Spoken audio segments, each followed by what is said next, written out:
Welcome to Home Gardening Florida. What you see here is what is left of the tomatoes that we harvested. If you guys remember, we had the sink full of tomatoes and we have given so many of them away. And we have been turning the tomatoes that have going red into tomato sauce. So what we're going to do is we're going to show you guys how we did this. Okay, so this one's about 3 inches across. I'm going to cut it into quarters.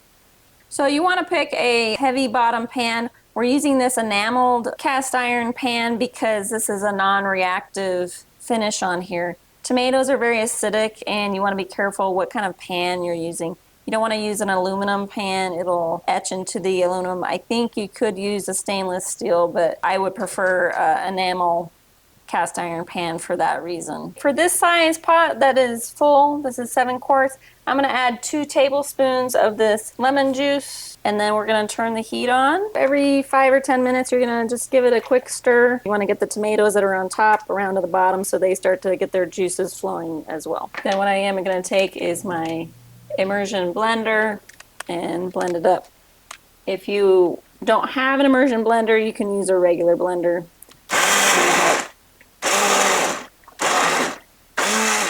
We're going to pour this mixture through the strainer and get our smooth tomato sauce going. It is fairly watery, so I am going to dump it into this container, which I've already rinsed out, and cook it a bit longer to make it a bit thinner. If you wanted to make tomato paste, you would reduce it down to a very thick consistency, but we're aiming for tomato sauce. So what I'm going to do is spoon them into these pint-size jars using a funnel that's right in there. I'm going to fill them up to about 1/2 inch from full.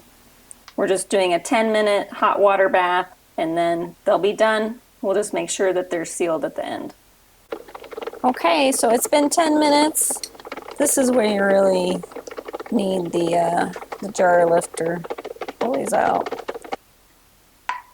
Oh, did you hear that? That's one of the jars sealing shut. So on these ones that I've already pulled out, they're still pretty hot, but you can check if they're sealed by pushing on the center of the lid. If it pops, they're not yet sealed, but they're all sealed already.